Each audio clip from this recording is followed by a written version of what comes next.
పిల్ల నీ చెయ్యి పట్టాలని నల్లని సీకట్లో ఒకదాన్నే కూసున్న దిక్కులేని పచ్చినయ్యి బావా నువ్వెప్పుడొస్తావని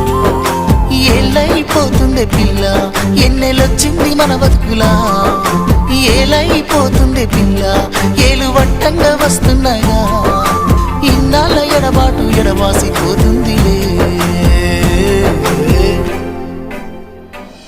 ఈ సీనయ్య గుంటున్నదే సినదారా నీ కోసము ఈ దూరాన్ని చెరుపుతూ తీరాల తెగిరింది అందాల ఈ మానము ఓ బాబా చూస్తున్నా